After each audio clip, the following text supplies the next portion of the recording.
Existe um filme de 1989 chamado Sociedade dos Poetas Mortos. Se você gosta de filme, você já abriu um sorrisinho para mim, porque particularmente gosto muito deste filme. Basicamente, o enredo do filme se dá na Welton Academy, uma escola para meninos.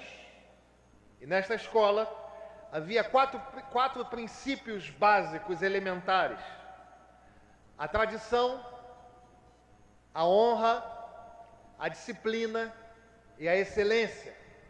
De modo que todos os meninos que lá estudavam tinham na tradição uma forma de aprender.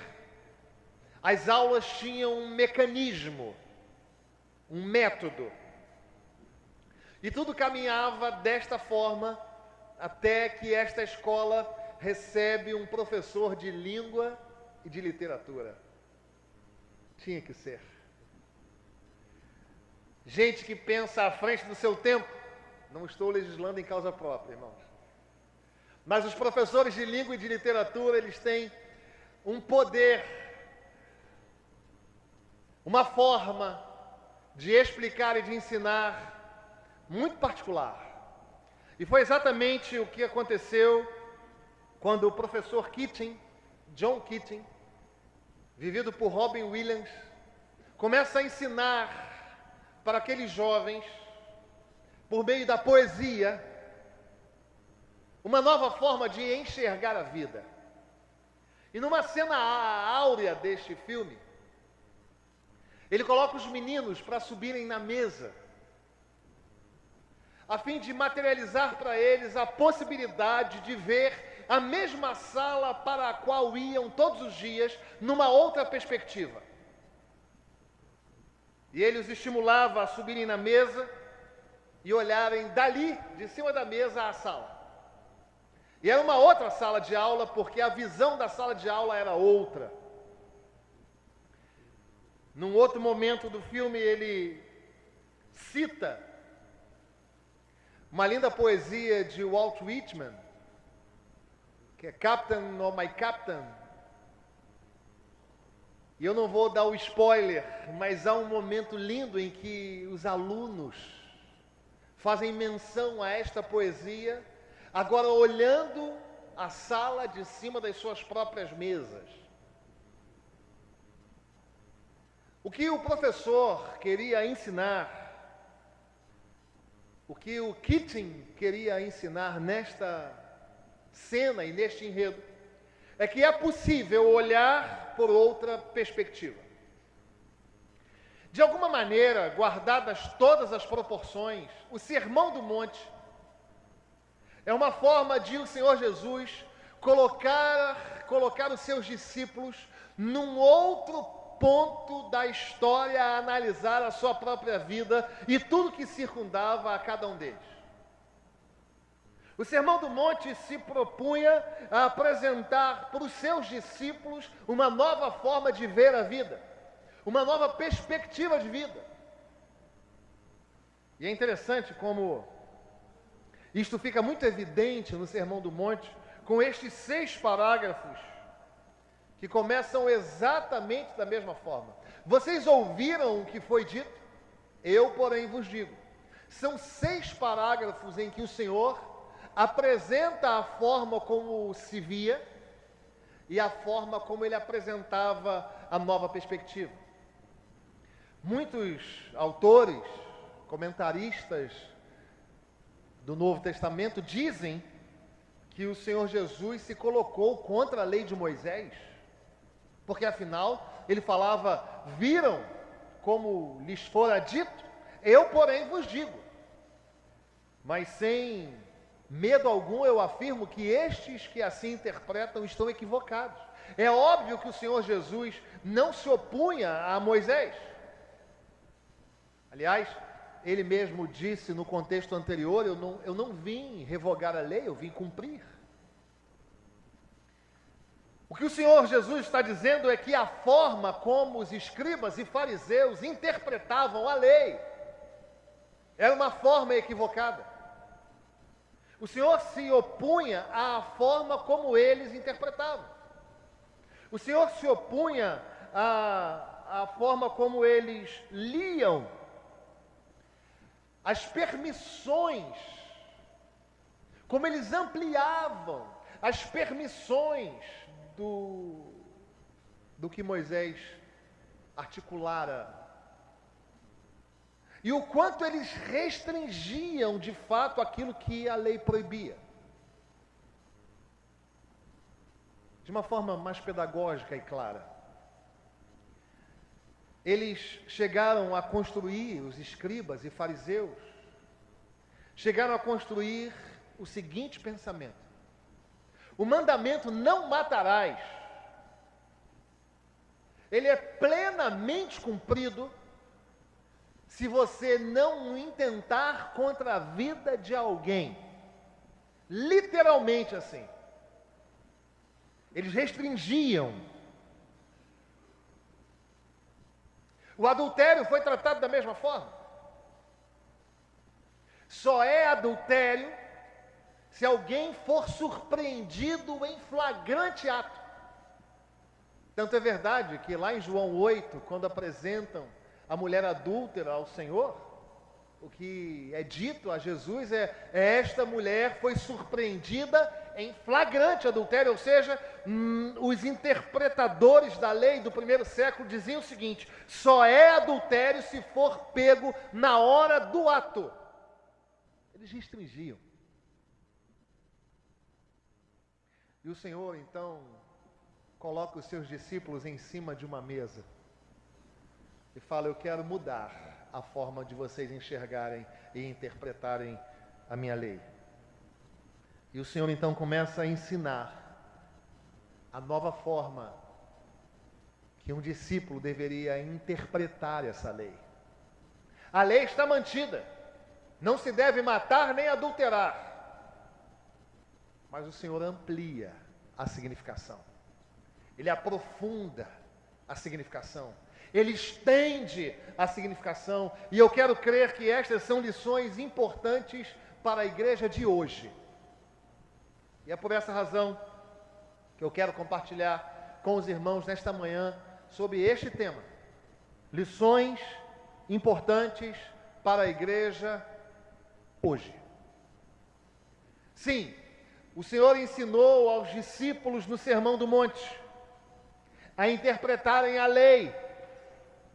Mas isto não se restringe ao momento da história. Isso não fica circunscrito ao primeiro século. O Senhor ensina a mim e a você hoje, aqui e agora.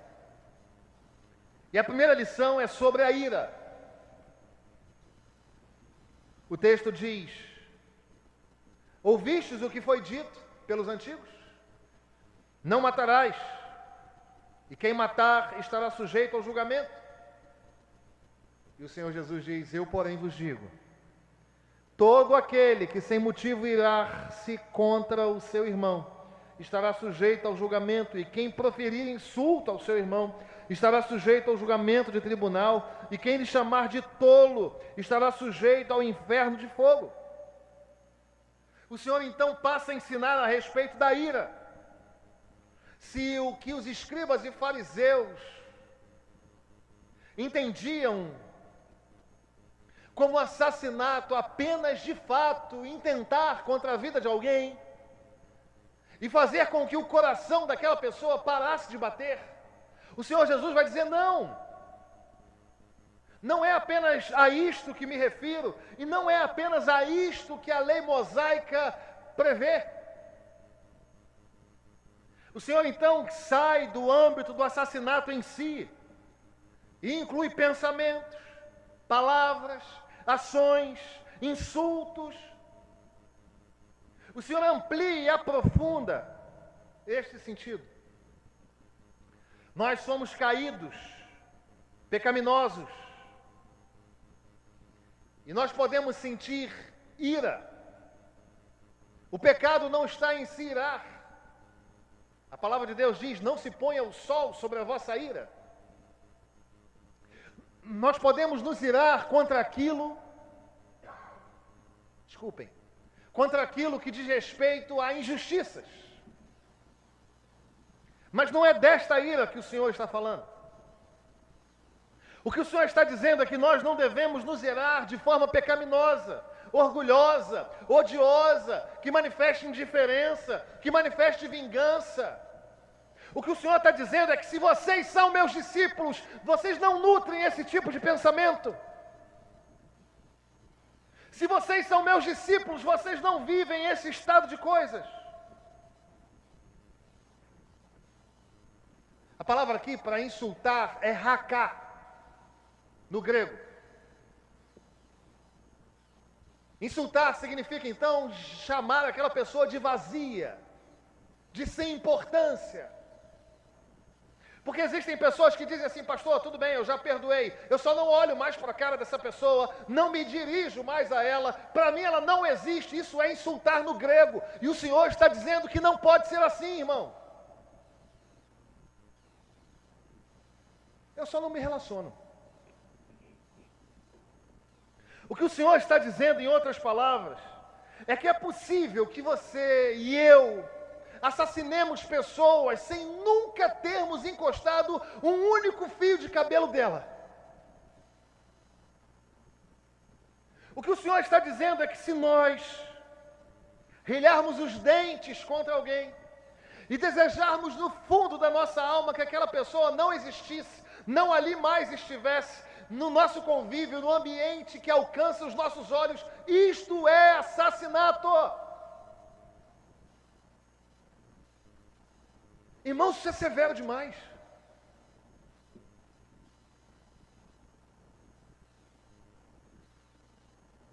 Isso me faz lembrar o primeiro fratricídio registrado na palavra de Deus, que é quando Caim e Abel se estranham. Caim se levanta contra Abel. E num dado momento, quando Abel já morto, o Senhor pergunta a ele: onde é que está o seu irmão? E ele responde para o Senhor, pirracentamente: acaso sou eu tutor do meu irmão? E no silêncio pedagógico do Senhor, ele diz: sim, você é tutor do seu irmão.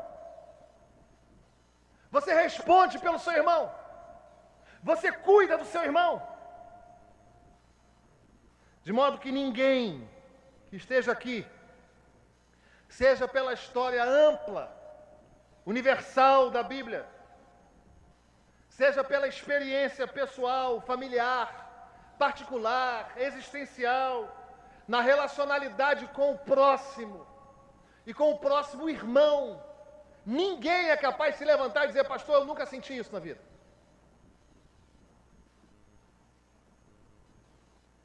No entanto, o Senhor está dizendo para nós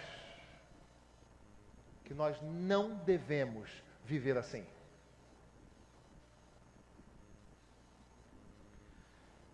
Do ponto de vista do Senhor Jesus, não há romanticidades na relação interpessoal.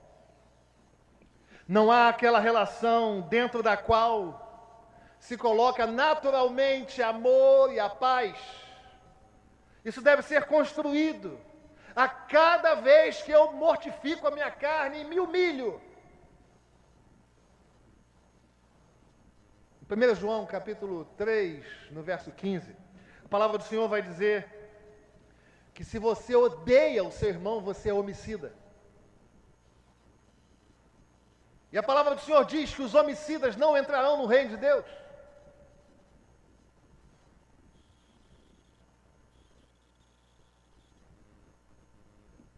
Não existem apenas homicídios do ponto de vista físico. Existem homicidas emocionais, da palavra, do desdém. Existem homicidas que não são capazes de se relacionar com alguém e os insultam,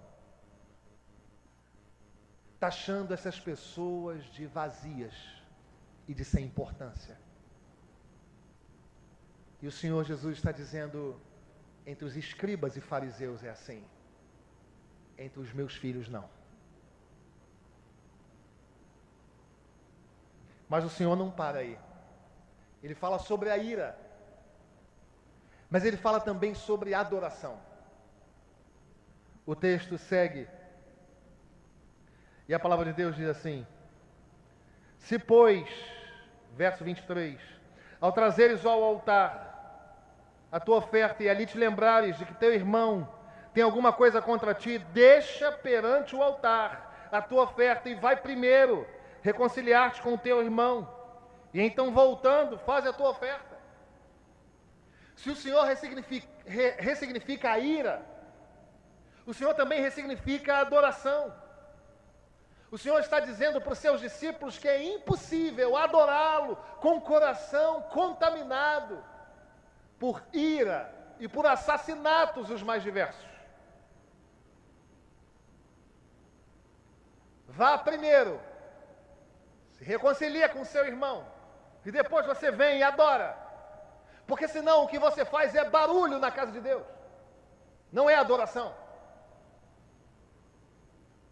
Pastor, mas é muito difícil viver isso. Sim, eu sei que é muito difícil, mas este é o desafio para os discípulos do Senhor. Quando nós erguemos as nossas mãos, quando nós abrimos os nossos lábios em adoração, se naquele momento você lembrar que há algo entre você e seu irmão, baixe sua mão, vá lá, se reconcilia com seu irmão e depois você vem e adore. É isso que o Senhor está dizendo. Quando nós vamos professar a nossa fé, nós dizemos que a Bíblia é a única e infalível regra de fé. Isso é muito bom. Porque a gente aponta para a direção de que diz respeito à teologia em que acreditamos.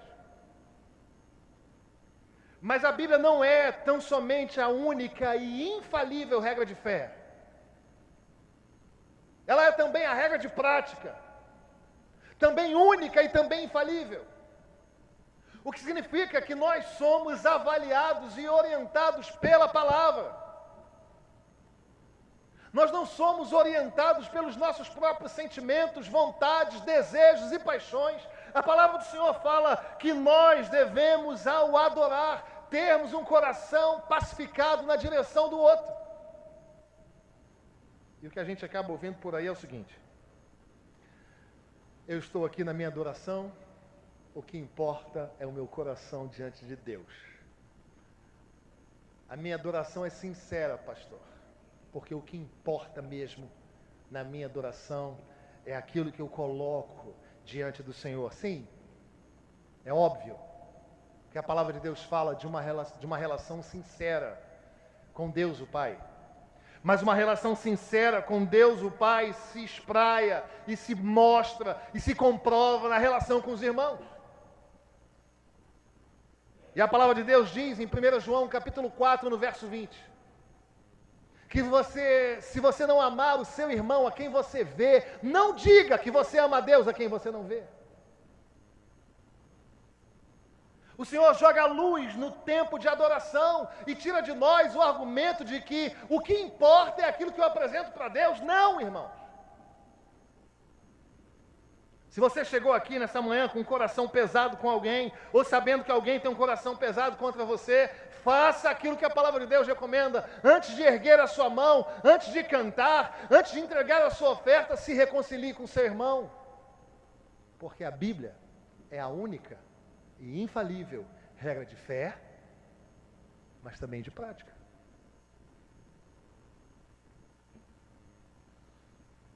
O princípio é claro. É impossível que o Senhor receba a nossa adoração, nutrindo no coração aquilo que desobedece a Ele. Por isso são conselhos, lições importantes para a igreja hoje. A primeira é sobre ira. Cuidado quando você rilha os seus dentes, porque você pode se tornar um assassino sem nunca ter tocado num fio de cabelo do outro. A segunda lição diz respeito à adoração. Cuidado, porque você pode estar fazendo barulho e não adorando o Senhor.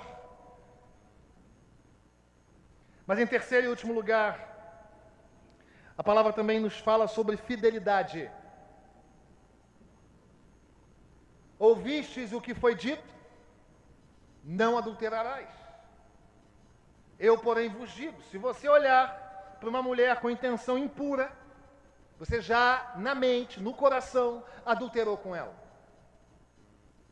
E é óbvio que, aplicando a vida da igreja, nós vemos isto podendo acontecer na vida de homens e de mulheres.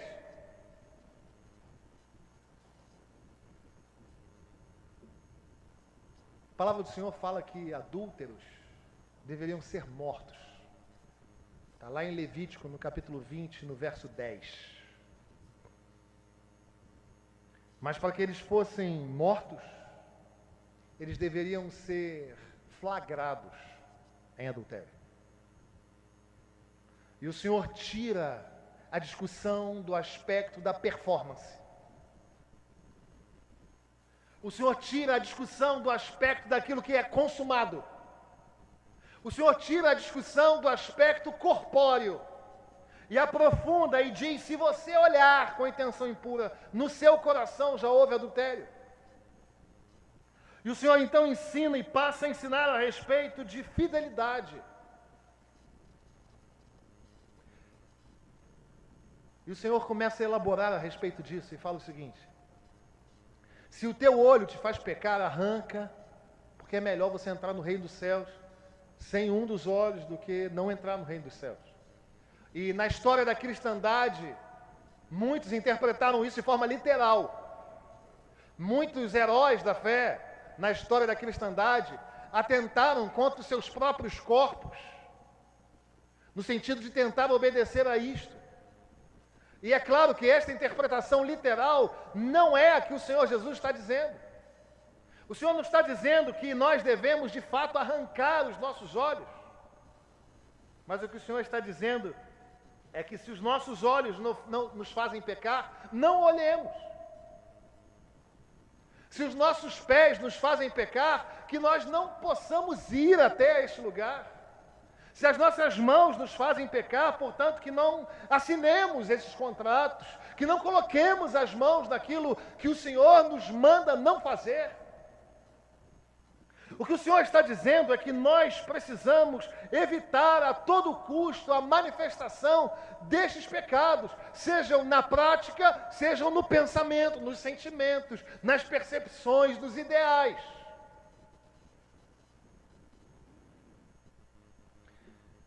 Se o seu olho faz pecar, não olhe.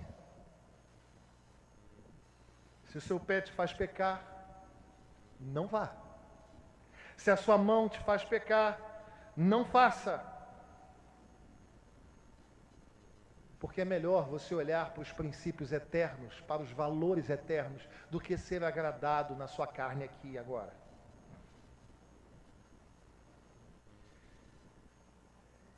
E a pergunta é, pastor, mas entendi tudo. O Senhor nos ensina sobre a ira, o Senhor nos ensina a respeito da adoração, o Senhor nos ensina a respeito da fidelidade. Mas como é complexo isso, pastor?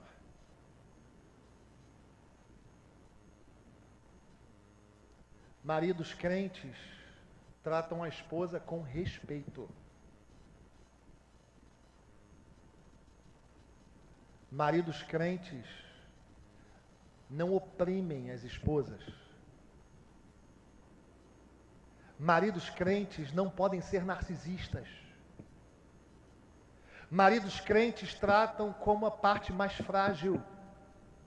Maridos crentes amam como Cristo amou a igreja. Mulheres crentes não adulteram, não traem os seus maridos. O Senhor nos ensina sobre fidelidade, irmãos. Cuidado com este aparelho, que é bênção,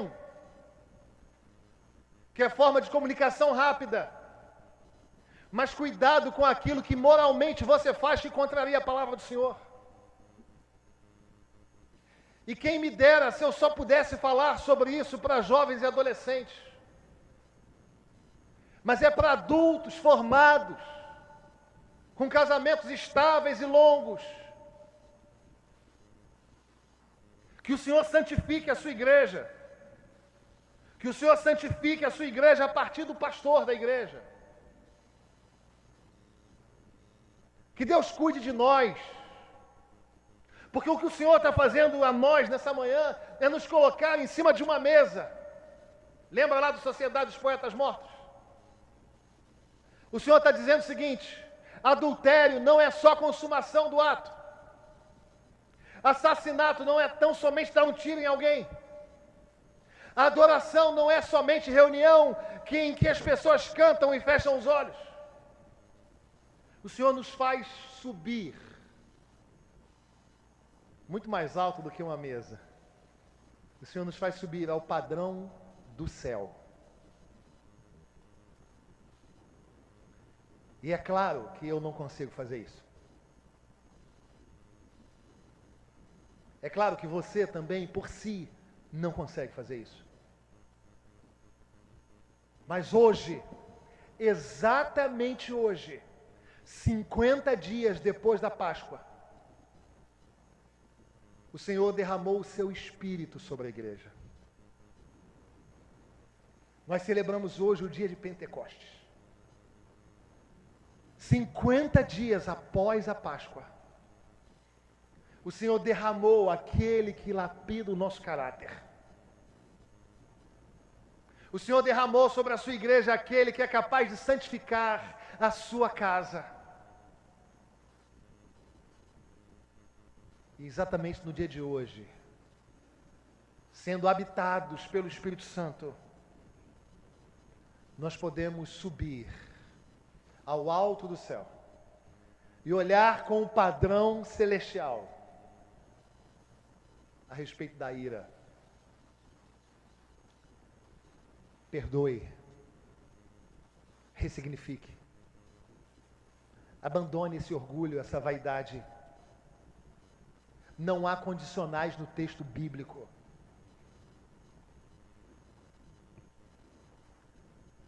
Adore a Deus com integridade. Ame o Senhor. Mas esse amor ao Senhor se manifesta no amor ao outro. Que o erguer dos nossos braços, que o abrir dos nossos lábios sejam agradáveis e coerentes na presença do Senhor. E que aqueles que aqui assumiram um compromisso de casamento, que sejam fiéis. Você pode ter adulterado sem nunca ter tido conjunção carnal com nenhuma outra mulher.